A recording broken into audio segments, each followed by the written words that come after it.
आप ठीक कह रहे हैं पापा। मुझे तो इससे अपनी सौतेली बहन कहते हुए भी शर्म आ रही है। तू और तेरा बच्चा मेरे हाथों से बचोगे नहीं। अगर किसी ने उस बच्चे को हाथ भी लगाया तो मुझसे बुरा कोई नहीं होगा।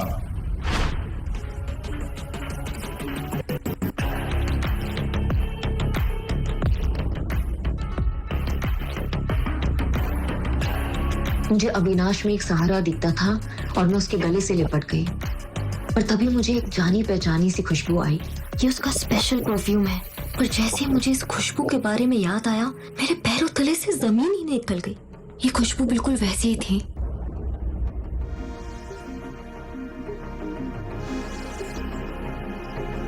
अव्या, क्या तुम मुझसे शादी करोगी अभी इसी वक्त? मेरी बैचलरेट पार्टी के दिन मैं बहुत खुश थी।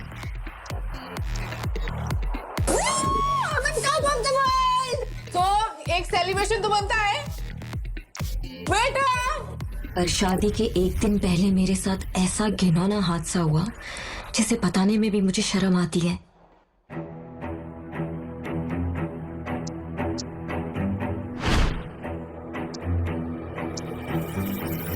किसी ने मेरी ड्रिंक में नशीली दवाई डाल दी और बेहोश करके होटल रूम में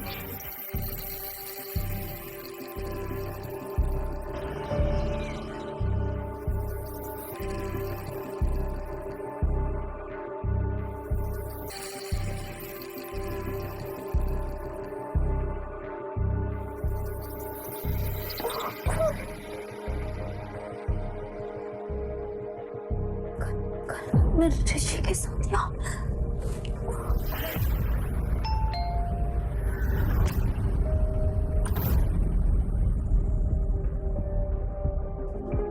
ऋषि, तुम बाहर कब गए? अव्या, तुमने क्या आदत बना रखी है? अच्छा, तुम्हारी बैचलर पार्टी खत्म हो गई होगी। ऋषि, डोंट यू डेयर, अपनी जुबान से मेरा नाम भी मत लेना। ये बिस्तर, ये कपड़े, ये टाई और दारू के नशे में तुम्हारी सारी असलियत सामने आ गई। 2 दिन में हमारी शादी है और तुम कल रात को किसी और के साथ। नहीं, अब तुम्हारे साथ शादी करने का कोई मतलब नहीं।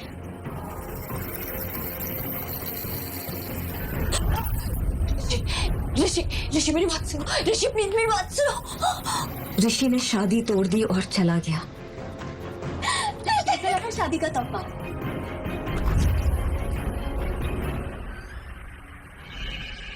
तो हो गई और दूल्हा बदल गया। जो ड्रिंक मैंने कल रात पी थी उसमें नशीली दवाई उसी ने मिलाई थी। इतना बड़ा धोखा किया मेरे साथ कनिका। क्यों? क्योंकि मुझे ऋषि की साली नहीं, घर वाली बनना है। और बात रही तुम्हारी, तो तुम्हें तो मैं कभी खुश नहीं रहने दूंगी।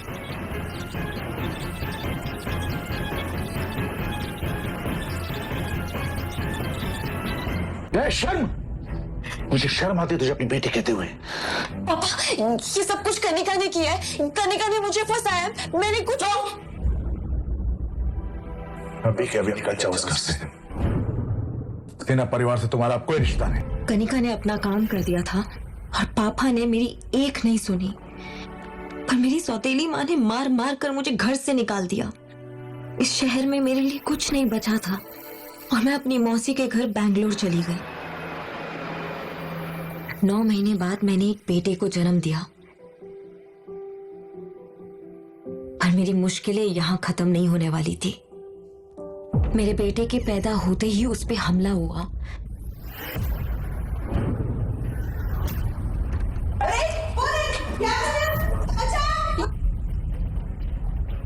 पर मौसी ने उसे बचा लिया। कौन था वो आदमी, आपको पता चला? वो आदमी कौन था ये तो नहीं पता, लेकिन वो ऐसे बड़बड़ा रहा था कि वो आपके बेटे का पिता है। मेरे बच्चे का पिता? ये वही आदमी था जिसने उस दिन मेरे साथ होटल में। लेकिन कौन है वो?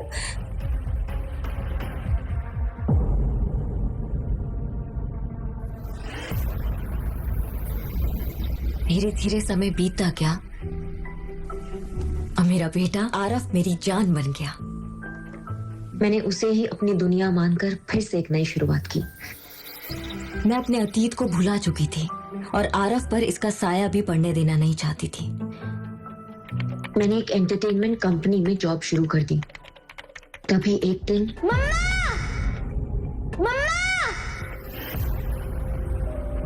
जल्दी आओ। आरफ पापा मिल गए। देखो हम दोनों के हाथों में सेम ही निशान है। आरफ तुम। मैंने उस आदमी का चेहरा देखा और मैं जैसे खोई गई। उसकी आंखों को देखकर ऐसा लग रहा था कि जैसे उसका और मेरा कोई पुराना रिश्ता था। मम्मा यही मेरे पापा है ना? पापा को घर लेके जा रहे हैं। आरफ ये क्या बोल रहे हो तुम? तुम्हारे पापा नहीं है क्या? हमारे मैनेजर वहाँ आए और डांटते हुए बोले, आरफ को बाहर लेके जाओ, हमारी कंपनी के सीईओ अविनाश आहूजा। आरफ प्लीज, वो तुम्हारे पापा नहीं है। Hello Navya, come to my cabin right now. Yes sir, yes sir. God Aaraf तुम मेरी केबिन में बैठो, मैं आती हूँ। वो तुम्हारा बेटा था? क्या तुमने बोला था उसको ये सब करने के लिए?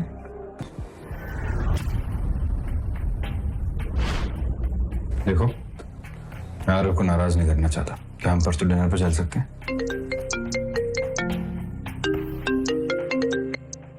मैं ये सोचकर बहुत खुश हो रही थी कि ये मेरी जिंदगी की एक नई शुरुआत है कि तभी मेरा फोन बजा और ऊपर पापा का नाम देखकर मेरे होश उड़ गए। 6 साल बाद पापा ने मुझे फोन किया था। पापा वो बहुत बीमार थे और बस आखिरी बार मुझे देखना चाहते थे। उसने अपने ऑफिस से छुट्टी ली और तुरंत वहां से निकल गई।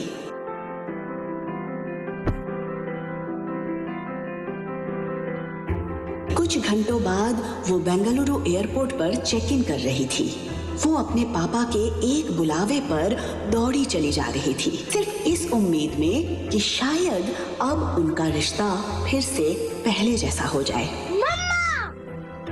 आरव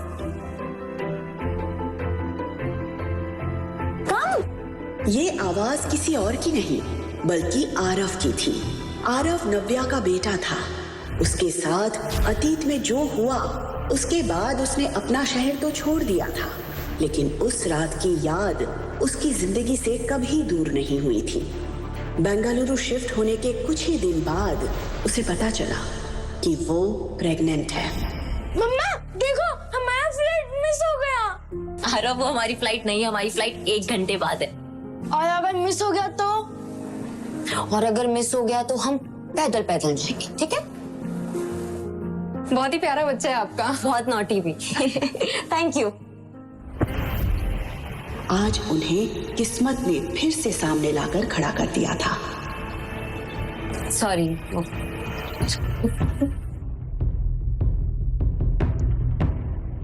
मुझे सर की फ्लाइट चेंज करवानी है। इस लेडी को भी आपने बिजनेस क्लास की टिकट दे दी। अविनाश सर बिजनेस क्लास से ट्रैवल करते क्योंकि उनको डिस्टर्बेंस नहीं पसंद है। वो ये बच्चे का शोर सुनते हुए ट्रैवल नहीं कर सकते। या तो आप इनकी क्लास चेंज करिए या अविनाश सर के लिए दूसरी फ्लाइट कीजिए। You just can't travel with kids. Excuse me, क्या कहना चाहते हैं आपके सर? शोर मचा रहा था मेरा बेटा। वो शोर नहीं मचा रहा था, वो मुझसे बात कर रहा था। Really? शशांक, मैम को मेरी तरफ से एक हियरिंग चेकअप का एक पैकेज गिफ्ट करो। या तो इनके कान खराब हो गए हैं या इन्हें ऊंचा सुनने की आदत पड़ गई है। नव्या और अविनाश के बीच बहस भड़कती जा रही थी, लेकिन इन सब से अलग आरव का ध्यान तो कहीं और ही था। अविनाश एकटक आरव को देख रहा था। न जाने क्यों उसके मुंह से पापा शब्द सुनकर अविनाश को एक अजीब सी फीलिंग हो रही थी। तो मम्मा इज माय डैड। नहीं है वो तुम्हारे डैड, प्लीज ऐसे नहीं बोलते। बट मम्मा सी, हम दोनों के हाथों में सेम निशान है। एक जैसा निशान देखकर अविनाश और नव्या भी हैरान रह गए। ऐसे सेम निशान होने से कोई किसी का पापा नहीं होता यार। सीरियसली, इनकी पूरी फैमिली फन। जहां अविनाश के दिल पर आरव की मासूमियत छप गई थी, वहीं नव्या ने तुरंत आरव के हाथ से अविनाश का हाथ छुड़ाया और उसे अपनी तरफ कर लिया। इनफ आरव, ऐसे किसी को भी पापा नहीं होते। बट मम्मा उसने आरव को इतने प्यार से पाला पोसा था कि आज तक उससे तेज आवाज में बात तक नहीं की थी। लेकिन आज सिचुएशन उसके हाथ से निकल गई थी। उसके हिसाब से पापा बोलकर ना सिर्फ आरव ने अविनाश को हंसने का मौका दिया था, बल्कि नव्या के वो 6 साल पुराने जख्म भी ताजा कर दिए थे। अविनाश को ऐसा लग रहा था कि नव्या की लाइफ में जो भी पर्सनल इश्यूज हैं, उसकी वजह से आरव के दिल पर बुरा असर पड़ रहा है और ये बात उसे जरा भी अच्छी नहीं लग रही थी।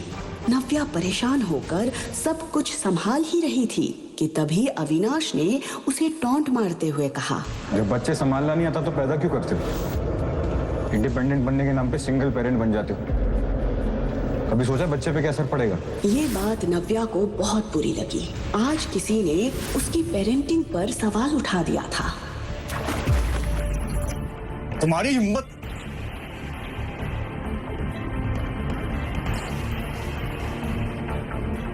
नव्या उसे घूर रही थी और वो नव्या को। इससे पहले कि वो कुछ कहता, नव्या ने आरव का हाथ पकड़ा और वहां से गुस्से में निकल गई। अविनाश को यकीन नहीं हो रहा था कि आज किसी लड़की ने उसके मुंह पर पानी फेंका था। सर, आपकी दूसरी फ्लाइट अरेंज हो गई है। Let's go sir. उस लड़की की फिक्र मत कीजिए, उसे मैं देख लूंगा। मैं इसी फ्लाइट में जाऊंगा, इसी लड़की के साथ ट्रैवल करूंगा। पता नहीं सर क्या सोच रहे, क्या करने वाले सर।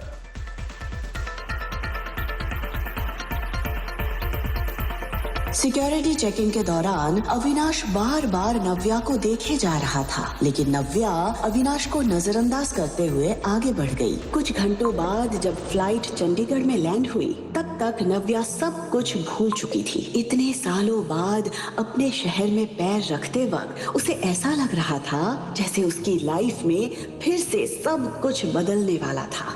उसके अंदर एक खुशी थी अपने पापा से मिलने की। पापा आए होंगे ना मुझे लेने? मैसेज तो किया था मैंने उन्हें। सामने से ऋषि और कनिका उसी की तरफ बढ़ रहे थे। ऋषि कनिका के साथ? तो आगे तुम वापस? नव्या समझ गई थी कि कनिका ने वो सब कुछ हासिल कर लिया जो उसने चाहा था। ये लोग कौन है मम्मा? मम्मा? दीदी? ये तुम्हारा बेटा है? हाँ तो आपको कोई प्रॉब्लम? ओह, अब समझी। उस रात बाद तुम प्रेग्नेंट और ये तुम्हारा बेटा है। कनिका ने ऋषि के लिए हर टूटी कड़ी को जोड़ दिया था। ऋषि को ये एहसास हो गया था कि आरव नव्या के धोखे की निशानी है। You cheat! तुम्हें शर्म नहीं आई इस बच्चे के साथ अपने घर आने पर? मैंने कोई चोरी नहीं की है। आरव मेरा बेटा है। देखा ऋषि, इसे इसकी गलती का बिल्कुल भी अफसोस नहीं। Leave it. इससे कोई भी सवाल करने का कोई मतलब नहीं है। याद है ना इसने पिछली बार क्या किया था? उसके बाद तो ये कोई भी शर्मनाक हरकत कर सकती है। इस बच्चे को मेरी आंखों के सामने से ले जाओ, वरना नहीं, मम्मी से दूर रहो। तुम लोग बाहर रह जाओ और मेरी मम्मी से बात भी मत करना।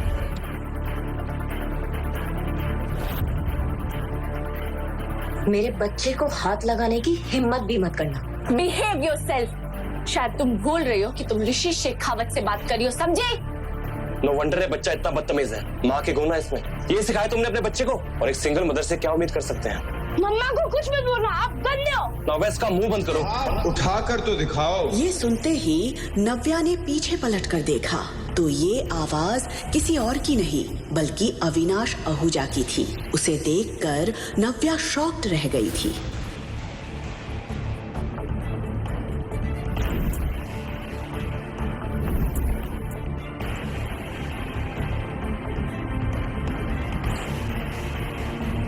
Darling, where were you? मैं तुम्हें कब से ढूंढ रहा था। ये सर को क्या हो गया है? ये दीदी को डार्लिंग क्यों बोल रहा है? हे किडो, हाउ आर यू? पापा आप आ गए? ऑफ कोर्स, मैं तुम्हारा कब से इंतजार कर रहा था। तुम लोग थक गए होगे ना?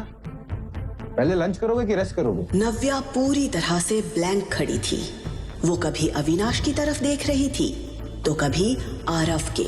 वो मन ही मन सोच रही थी। ये क्या करने की कोशिश कर रहा है? तभी उसने कनिका और ऋषि की उड़ी हुई शक्लों की तरफ देखा। वो समझ गई थी कि अविनाश क्या करने की कोशिश कर रहा है। कहाँ थे तुम? मैं कब से तुम्हें ढूंढ रही थी। Let's go Honey, let's go. उसके मुंह से ये सुनकर ऋषि का दिल जल रहा था। वो बार बार अविनाश की पर्सनालिटी और उसके पीछे खड़े असिस्टेंट और गार्ड्स की तरफ देख रहा था। ये देखने में तो बहुत रिच लग रहा है, पर इतना हैंडसम और रिच लड़का दीदी के साथ क्या कर रहा है? और ये बच्चा उसे पापा क्यों बोल रहा है? मुझे तो कुछ समझ नहीं आ रहा। ये लोग कौन है? तुम जानती हो नहीं? Not really. नव्या ने इतना कहकर एक ही पल में ऋषि और कनिका को उनकी जगह दिखा दी थी। Let's go. ऑफ कोर्स किडो। शशांक, यस सर, गाड़ी निकालो। Yes sir. असिस्टेंट, बॉडीगार्ड्स, ये नाव्या ने किससे शादी कर ली और हम लोगों को पता भी नहीं चला।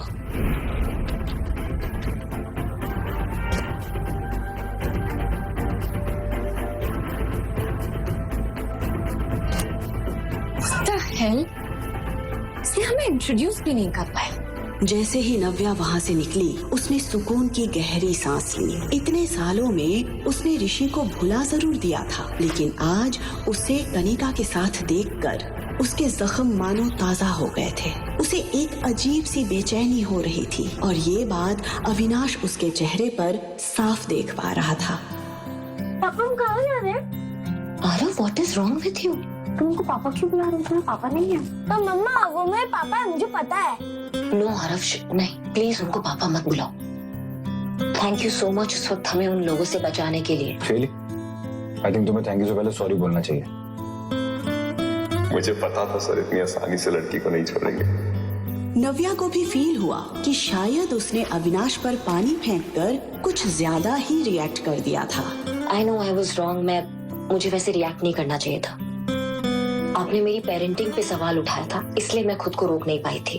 पर फिर भी गलत ही मैं I am sorry, I am really sorry. पर अविनाश को देखकर लग रहा था जैसे उसे नव्या की बातों में जरा भी इंटरेस्ट नहीं था। Are you listening? मैं आप ही से बात कर रही हूँ। शशांक, गाड़ी साइड में रोक दो, हम यहीं से टैक्सी कर लेंगे। व्हाट? माय गॉड, कितना एटीट्यूड है। मैंने सोचा इन्होंने मेरी हेल्प की है तो मैं सॉरी बोल देती हूँ। मैंने कुछ ज्यादा सोच लिया। गाड़ी अभी रोकिए, अभी के अभी रोकिए गाड़ी।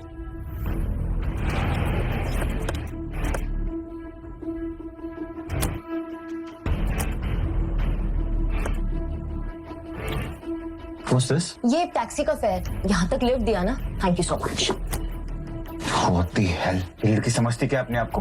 वो देख रहा था कि नव्या आरव का हाथ पकड़कर दूसरे टैक्सी का वेट कर रही थी। अविनाश का चेहरा देखकर शशांक को हंसी भी आ रही थी और उसे डर भी लग रहा था। वो अविनाश के गुस्से से अच्छे से वाकिफ था, इसलिए उसे पता था कि अविनाश ने इस वक्त अपने आप को कितना कंट्रोल किया हुआ था। अविनाश वहाँ से निकल जरूर गया था, लेकिन अभी भी उसके मन और दिमाग में नव्या और आरव की शक्ल घूम रही थी। इंटरेस्टिंग, कुछ तो है इस लड़की और इसके बेटे में। I don't know what, but there is something. Navya taxi रुकने का वेट कर ही रही थी कि तभी उसकी दादी का फोन आया।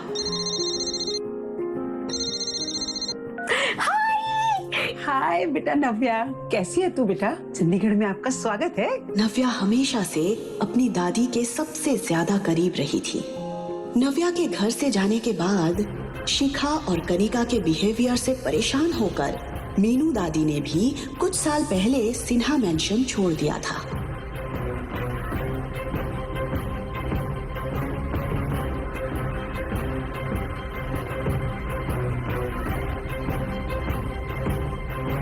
लेकिन फिर एक दिन नव्या के कॉल ने उन्हें फिर से जीने की उम्मीद दे दी थी। दादी, अब बड़ी दादी बन गई है। दादी, मैं हाँ, अगर आप दादी बोलोगे तो मैं क्या बोलूंगा? बिल्कुल तेरा चेहरा, वही आंखें। और आरव, आप मुझे सुपर दादी बुला सकते हैं। सुपर दादी! देख, दादी तो मैं हुई और साथ में सुपर पावर भी है, तो हुई ना मैं आपकी सुपर दादी। सुपर पावर वाली सुपर दादी! वैसे दादी आप सोशल मीडिया पे बड़े एक्टिव हो। मैं परसों ही आपके आउट हाउस की पिक्चर्स देख रही थी। वो गार्डन पहले से भी बहुत सुंदर हो गया है। अब वो अमरूद का पेड़ जो हमने साथ में मिलके लगाया था।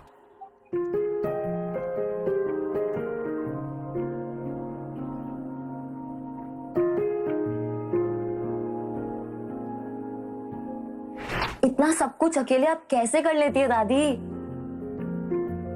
क्या हुआ दादी, आप कुछ बोल क्यों नहीं रहे हो? क्या बोलूं नव्या, जिस लड़की ने इतने सालों तक अकेले सब कुछ हैंडल किया, तू मुझे पूछ रही है मैंने ये गार्डन कैसे मेंटेन किया? बेटा क्या कुछ नहीं सहा होगा तूने इतने सालों से। मैं तुझसे कहती रही कि तू मेरे पास आके रह जा, पर तूने मेरी एक बात नहीं सुनी। मेरा जी घबरा जाता है बेटा जब मैं सोचती हूँ कि तूने आरव को अकेले कैसे बड़ा किया। कैसे आती दादी मैं यहाँ? पापा ने घर से आप सबसे दूर भेज दिया था। निकल जाओ अभी के अभी इस घर से। अब सिन्हा परिवार से तुम्हारा कोई रिश्ता नहीं। और अगर पापा को मेरी प्रेगनेंसी के बारे में पता चलता तो पता नहीं वो कैसे रिएक्ट करते। और सच बताऊं तो दादी मैं आपको कोई प्रॉब्लम नहीं देना चाहती थी। तू मेरे लिए कोई प्रॉब्लम कभी भी नहीं खड़ी कर सकती। अरे मेरी तो आंखें तरस जाती हैं बेटा तुझे देखने के लिए। तो आ तो गई हूँ मैं अपनी दादी माँ के पास। बस आधे घंटे में आपके पास पहुंच जाऊंगी दादी। मैं बहुत एक्साइटेड हूँ। मुझे पापा को बताना है कि I missed him so much. I can't wait to meet him. Aarav की चीख सुनते ही नव्या उसकी तरफ भागती है। देख के नहीं चला सकता, अभी लग जाता तो। लेकिन उसे सही सलामत देखकर चैन की सांस लेती है। बैठ गई, यहाँ पे भी आ गए हमें परेशान करने के लिए।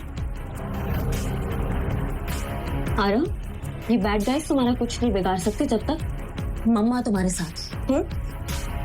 तुम दोनों यहाँ क्या कर रहे हो? अरे हमारा छोड़ो, ये बताओ कि तुम्हारा वो डार्लिंग और उसके बॉडीगार्ड्स कहीं दिखाई नहीं दे रहे। कनिका, मुझे तुम्हें हर चीज बताने की जरूरत नहीं है। नव्या, नव्या, आरव ठीक तो है ना नव्या? हाय दादी, आरव ठीक है। ये बताइए कि आप ठीक हो? लगता है कि दादी को मुझसे बात करने में कोई इंटरेस्ट नहीं है। एनीवेज, तुम दोनों ने एयरपोर्ट पे कम तमाशा नहीं किया था। अब क्या लेने आए हो यहाँ पे? ओ हेलो, हमें भी आने का कोई शौक नहीं है। ये तो शेखर अंकल ने कहा इसलिए हमें आना पड़ा। बाय द वे, पापा ने तुम्हें घर बुलाया अभी। हम गाड़ी में वेट कर रहे हैं, आ जाओ। Let's go. आरव, तुम यहाँ साइड में खड़े रहो और हिलना मत, मैं बैग लेके आ रही हूँ। दादी सुना आपने, पापा ने मुझे घर पे बुलाया। क्या लगता है आपको वो मुझे माफ कर देंगे ना? आरव को अपनाएंगे ना वो? दादी क्या मुझे जाना चाहिए ना घर पे? दादी दादी टेंशन में फोन कट कर देती है। नव्या इतनी उम्मीद से यहाँ आई है, जब उसे पता चलेगा कि शेखर उसे यहाँ क्यों बुलाया है तो उसका तो दिल ही टूट जाएगा। पर सच ज्यादा देर तक छुपेगा नहीं, इसलिए मुझे इसे सब कुछ बता देना चाहिए। तभी नव्या फिर से दादी को फोन करती है। हाँ नव्या बेटा। हाँ दादी, बेटा शेखर ने तुझे यहाँ बिखरे रिश्तों को जोड़ने के लिए नहीं बुलाया। उसने तो तुझे कनिका और ऋषि की सगाई के लिए यहाँ बुलाया है। मुझे पता है कि आपने कुछ भी नहीं किया है, क्योंकि जो कुछ भी किया है वो तो मैंने किया है। कल रात में जिस कमरे में तुम थी, उस कमरे में ऋषि नहीं, कोई और था। और मैंने ये सब इसलिए किया क्योंकि अगर कोई ऋषि से शादी करेगा तो वो मैं होंगी। कुछ सेकंड्स के लिए नव्या इमोशनल जरूर हुई, लेकिन फिर उसने अपने आप को एक बार फिर समेट लिया। आखिर कनिका जीत ही गई। माफ कर दे मुझे मेरी बच्ची। मैं नहीं चाहती थी कि ये बात तुझे वहां जाकर पता चले, इसलिए मुझे तुझे बतानी पड़ी। देख बेटा, मैं जानती हूँ कि एक वक्त ऐसा था जब तू ऋषि से बेइंतहा प्यार करती थी।